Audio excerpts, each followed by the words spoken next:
Welcome to another Stardust and Golden video. This one, it has a catchy title for a purpose. It's kind of a play on what's been going on in the boating channels, YouTube boating channels area. I've noticed lately a lot of very misleading and catchy phrases for trying to rope people into watch the videos on YouTube. Some of the content is questionable. So I'm just making a video here. I'm going to announce right now I'm going to be putting together a new show called Boating Journal. It's something I started for PBS many years ago in the early 90s on boats and boating. I'm going to be doing that one here on YouTube too. We will not be using catchy titles to rope you in. It's going to be an information channel. And it's not going to be a game of how many subscribers we can get or how many views we can get. It's just going to be an information channel. I've noticed lately, and I subscribed to probably, at one time I was probably subscribed to about 60 YouTube channels.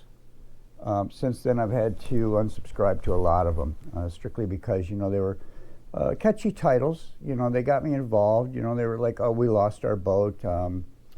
We're sinking. Is this the end of our journey? You know, we're out of money. We don't know what to do. And you would turn them on and find out that their boat really wasn't sinking. They had a little leak on a water pump, or a heat exchanger blew a gasket, or they had a little bit of a heavy drip, or maybe even a slight pouring through the shaft packing. You know, or we lost our boat. Well, you know, you find out when you watch the video, they got drunk, they fell asleep in a parking lot, and they woke up and looked out across the bay that was filled with fog. So yeah, they couldn't find their boat. So a lot of misleading stuff. I've got a couple of guys that do videos in the States and in Canada where they'll put up, you know, headings like, you know, never buy a full keel boat. Why offshore heavy displacement blue water boats are bad. Never buy cheap boats on sale and think that you can fix them up. And a lot of videos like that. I've got guys that, you know, have not a lot of content, but they'll have a lot of pictures of their girlfriend in bikini to advertise on YouTube.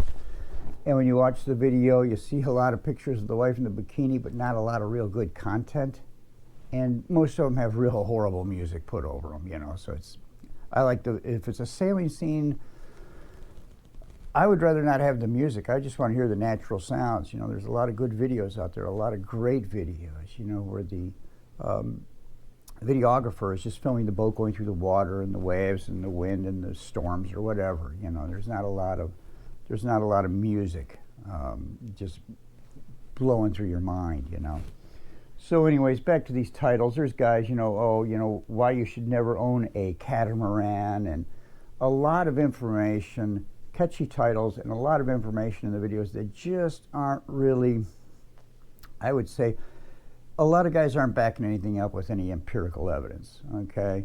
And everything on a boat is a compromise. So when you tell somebody, hey, never buy a full keel sailboat, that's a very misleading statement. All keels are a compromise of one sort or another. And I will go over that in one of my first episodes of Boating Journal. And I plan to go over everything related to boats and boating, not just sailboats, okay? It's more of a sailing channel, yes, but I'm going to go over everything from canoes and kayaks to mega yachts, and a lot of things, you know, from tying line to repairing sails. I'm going to have guest riggers and naval architects, and a lot of the things that I followed over the years. I've been doing this for a long time, and my father before me and my father before him. So in the last probably 150 years or more, we've been boaters.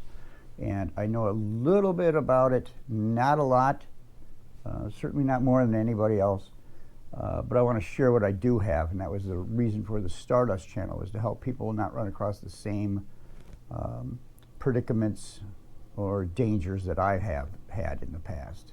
So I give a lot of information on Stardust and Golden too about things not to do, or things to do to avoid a bad situation out at sea. I'm going to cover just about all aspects of that without putting a lot of fluff in it. You know, you're not going to see girls in bikinis on the channel. There's not going to be a lot of crazy music on the channel. Whatever music there is, I will probably write myself. But I will try to cover everything that I possibly can in light of all the misleading. And honestly, there's a lot of misleading information on the YouTube channels. I watched a lot of guys who will do repairs and things on their own boat, or do rigging, and a lot of different things where they're actually giving some information that could be a bit misleading and sometimes dangerous. So whatever I give on Boating Journal, I will have backed up or have an expert describe it, on camera for us. So it's not just a hodgepodge of misinformation. Hey, and if I say don't buy a certain boat, it's probably some reference to a joke, because I would never say that about any one boat. I mean, there's a lot of boats that have done a lot of crazy things, I mean, where I'm from, there's a guy who sailed a 13-foot wooden boat across the Atlantic in the 1960s that really wasn't fit for much inland lakes, let alone the Atlantic Ocean. He crossed the Atlantic in it.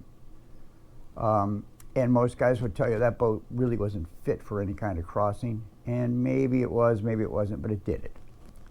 So to outright say, hey, never buy this type of boat, something I probably won't go into. But I will give, because I do tell people a lot. I help people and consult a lot when people are buying a new boat. What's best for them. Because boats are very intricate to the person that's actually buying them, the type of place they're going to use it, how often they're going to use it, what size their family is. There's a lot that goes into buying a boat. And there's a lot of things that you should know before you buy one, and I will go over a lot of that. But to tell somebody, hey, buying a blue water boat's bad, or, buying a light displacement racer is bad, and even I've heard people say, hey, there's certain rigs that you should never buy, like a gaff-headed rig. Well, they're hard to operate, but they've been around for centuries, and they've done well. So there's really no empirical evidence that a lot of these things are bad. That's stated on these YouTube channels, and I will go over that on Boating Journal.